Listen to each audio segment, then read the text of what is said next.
What is going on, everybody? This is Michael from MTG Anarchy, where we take a look into the world of Magic the Gathering and throw a little bit of mischief and chaos into the mix. How's everybody doing today? Today, we are going to be discussing a couple of topics that we've missed over the last couple of weeks. But before we get into those topics of discussion, if this is your first time on the channel or you haven't done so, I would personally appreciate it if you could go ahead and subscribe, hit the bell notification so you can keep up to date with any new videos that do come out here on the channel of MTG Anarchy. Honestly, it does help the channel out and I would personally appreciate it. So again, please go ahead and subscribe and hit the bell notification if you haven't done so. But with that said, let's jump right into our topics of discussion for today. So we've missed a bunch of things that have happened over the last couple of weeks since we've last talked about Double Masters, as well as what I felt of Double Masters in general. And we're gonna go ahead and get into those topics of discussion. The first topic has to be the Secret Lairs that had been released and announced for purchase. With Secret Lairs in general, they are a good product, but they could also be a bad product. Like, we've had really good Secret Lairs, and then we've had some not so good ones, in my personal opinion. Special End Edition. When it comes down to the Secret Lairs, they usually have that hit or miss sort of mark to them, depending on who views them and what people think of them. So let's talk about the few that have been announced as well as released. The first one that we missed is the Prime Slime Secret Lair. The Prime Slime Secret Lair had an ooze-based theme with 5 of the following cards: Acidic Slime, the Mimoplasm, Necrotic Ooze, Scavenging Ooze, and Void Slime. Now, all these cards had a Mad TV / rocker cover art sort of feel to them. It was just something that wasn't really up my alley. It was $30, and honestly, to me, it wasn't worth it at this point in time to get this type of Secret Lair. So my opinion on this is, if you feel like you liked the specific art as well as the cards that are attributed towards this specific Secret Lair, I mean, that is all you. But to me, it didn't fit what I was looking for in a Secret Lair, so I just didn't bother getting this one. Next up, let's talk about Every Dog Has Its Day, the Secret Lair that focuses around our furry friends that we love and enjoy being around with. With this specific Secret Lair, it has that sub-focus of this dog theme, while also focusing on a couple of cool little cards that you may want to go ahead and pick up. Now, this specific Secret Lair has 2 different versions, a foil version and a non-foil version, which has a $10 difference. The non-foil is around $29.99 and the foil version is around $39.99. And this is supposed to be released as of August 26th of 2020. The 4 cards that are attributed to this specific Secret Lair are as follows: Ancient Grudge, Dig Through Time, Lightning Greaves, and Rest in Peace. They each have their own special art that has dogs attributed within them. I mean, one of the cute ones that I actually liked was the Lightning Greaves version as well as the Rest in Peace version. I felt like those two were really adorable in those sorts of senses with those.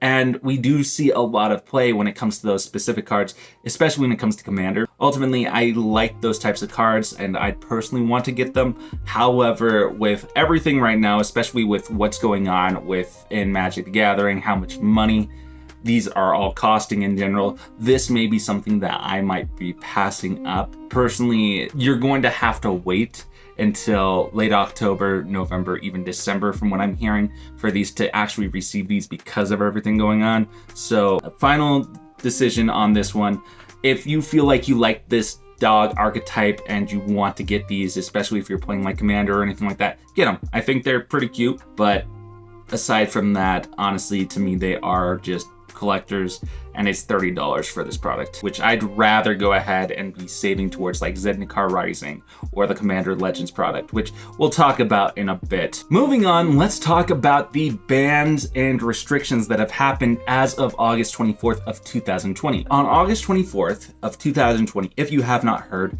Field of the Dead had been banned within Historic. With Field of Dead, it is a very powerful card. It's one of these cards where there are a lot of problems, especially with how powerful this card is, and with formats such as Historic or even Standard or anything like that. There had been bannings, there had been unbannings. This card, in my personal opinion, because I don't see this as an issue within Commander, but within other formats where you can get more of one. Honestly, I think that it should have stayed banned in those multi-card formats over a singleton format, but that's just my personal opinion because I'm a Commander player. I don't play Historic, I don't play Pauper, I don't play other formats but Commander. So to me, it's one of those things where I feel with this card, it should have stayed banned. But that's just my opinion. What do you guys think? Let me know in the comments down below. Moving forward, Zednikar Rising also had a teaser trailer reveal for the newest upcoming set, Zednikar Rising, released as of August 24th of 2020. The full trailer in itself is going to be revealed as of September 1st of 2020, so keep your eye out for that trailer. Next up, let's talk about Commander Collection Green. This is a product that I'm actually nervous about. I'm excited. I mean, everything looks good, but I'm nervous about. So for those that don't know, Commander Collection is a new type of product Wizards is coming out that represents specific cards within Commander that people are wanting to have reprinted. And the Commander Collection Green Edition focuses on 8 different cards that are focused within Commander that we haven't really seen a proper reprint of, or we've seen reprints of, that ultimately fit well within the meta of Commander that people usually see play. So with this specific collection, there were 8 cards that were revealed. Now, we haven't seen any specific pricing as of this product yet, but within the product itself, we have the following 8 cards: Bane of Progress, Command Tower, Freyalise, Llanowar's Fury, Omnath, Locus of Mana, Seedborn Muse, Sol Ring, Sylvan Library, and Worldly Tutor. Now, these 8 cards usually see a good amount of play, especially within Commander, and Wizards of the Coast did make a really good choice when choosing this specific cards. And with the art style to them and everything like that, they look amazing, they look great. The issue that I have with this at this point is the price point of this product, which we haven't heard of, we haven't seen as of yet with the price point. We know that there's a non-foil version, we know that there's a foil version, we know what's within the set, and we know that this is going to be going to WPN stores, but we don't know a specific price. My hope is that they release this product for around $39.99 for the non-foil version and $59.99 for the foil version. Even if you have to move it up $20 for both, so around $39.99 to $59.99 for the regular version, and from $59.99 to $79.99 for the foil version, I think that's feasible. That is something that is reasonable.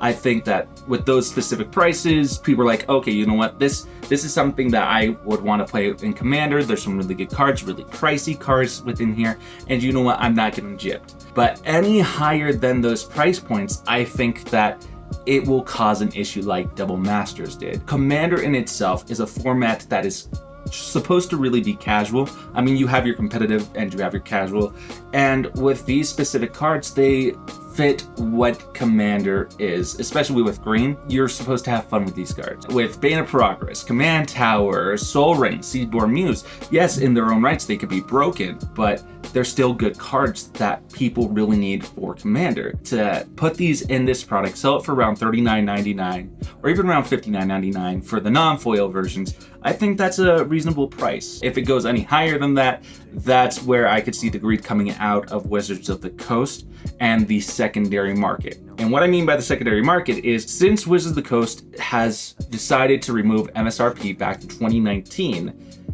it's usually the secondary sellers that will make the price point what it is. You see, okay, Wizards could say, hey, look, since we have no control over this price point for MSRP because we don't look into the secondary market, we're not accountable for that sort of thing. In my own personal opinion, that couldn't be true, or it could be true. Again, I don't know. I don't work for Wizards. But if they're not focusing on MSRP and they're not focusing on the secondary market, I could obviously see this product going anywhere between $39.99 to $59.99 for regular and the foil versions. It just depends on what the secondary sellers as well as Wizards of the Coast decides to price this at.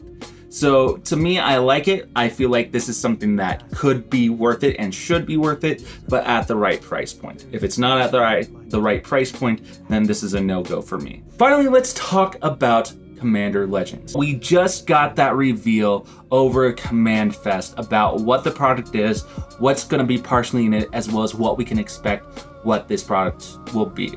And to me, there's a lot of things that I'm liking about this product, and there's a lot of things that I'm worried about this product.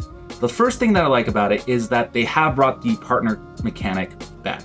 So ultimately, you can go ahead and play with partners. You can play partner commanders, which on the opposite end, there is one partner commander, which people are kind of freaking out about. But as time goes on, we'll just wait to see. Also, the reprints that they're going to be putting into this product, this supplementary product, seems like they're going to be good. They've also put in things like Command Tower and Commander Sphere, which are staples within Commander that we specifically want to see. So I think the choices that they've made to put in there, as well as the new types of cards that they decided to put in here, I think that that's a good idea. I think it's a good option. I think that it's going to depend on this product based off of more of the spoilers that do come out, as well as the price point of this. We have seen a spoiler of the price point for this product. For regular boosters is around $5.99, $6 from what I've seen from one source. We also have seen from another source that the collector's version per pack is about $25, which is around what you'd expect from a standard sort of set. So just keep that in mind. With the actual box, from what we've seen revealed, it was around $120 to $125 just for pre-order. So ultimately, it's around what we could expect with a product like this. I'm hoping it doesn't go too much higher than that, because ultimately we don't want another Double Masters fiasco with this product, because there's not only this type of product, but there's actually a proper collector's version of this product as well. So ultimately, I'm hopeful about this product. I am very excited for the product to see what I'm able to get out of it, but I am worried about it based off price point, as well as what else could be within the set. But those are my thoughts within this product. What are your guys' thoughts on anything that we've talked about in this video? Let me know in the comments down below. But with all of that said, thank you so much for being a part of these discussions here on the channel of MTG Anarchy. Now, before you go, I would personally appreciate it if you could go ahead and like and share this video, so that way it gets out into the algorithm, more people could see this type of video and more types of things like this out there. Also, like earlier, if you haven't done so, I would personally appreciate it if you could go ahead, subscribe, hit the bell notification, so that way you can keep up to date with any new videos that do come out here on the channel of MTG Anarchy. And finally, I would personally appreciate it if you could go ahead and support your LGSs, if you're financially stable at least, because without them, I don't know where I would be. I don't know where a lot of us would be. So please support your LGSs. But thank you so much for watching this video. This is Michael with MTG Anarchy, and I appreciate your time. Thanks so much for watching, and have a fantastic one.